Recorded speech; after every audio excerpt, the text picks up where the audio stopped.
From 2015, the sledging by Kyrgios was unsporting and should see him banned from representing Australia, but it may not. The sledging of Dyson Heydron is appalling and should have no effect on the Royal Commission he heads. The Royal Commission should report in December and be accepted by Parliament in this term of government. There is nothing the ALP can do to further hide the corruption of further labour unions except demand the good judge resign, which no responsible person would. Even following the next election, should the ALP win, they will be able to do nothing to deny the facts determined by the Royal Commission. And it is ugly for the ALP, for labour unions, and for Bill Shorten.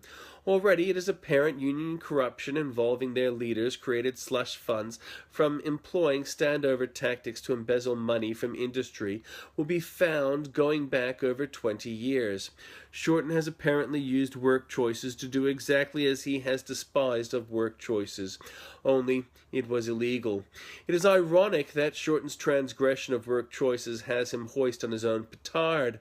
While Kyrgios behaved in bad taste, it is apparent Shorten has transgressed law and will have to answer for it, and that is before the Royal Commission has handed down her findings.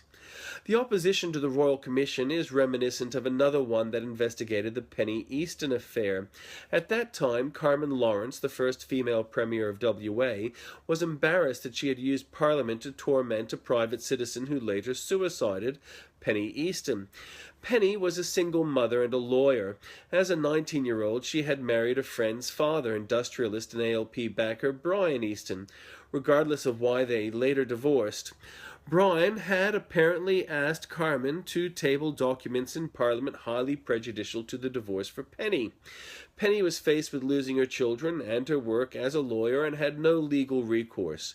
Worse, ALP adoring press persecuted her, at one time filming her in her own garage making accusations and heckling her. She suicided. Confronted with what she had done, Carmen, on the stand before a Royal Commission, summoned all her experience in earning a PhD and becoming Premier. She said she forgot the details. By way of contrast, when Shorten faced Dyson, he too forgot the salient details. Even so, ALP moved to protect Lawrence by opposing the Royal Commission. One press obfuscation was the claim nobody is responsible for another's choice to suicide. It was partly right. Lawrence is nobody.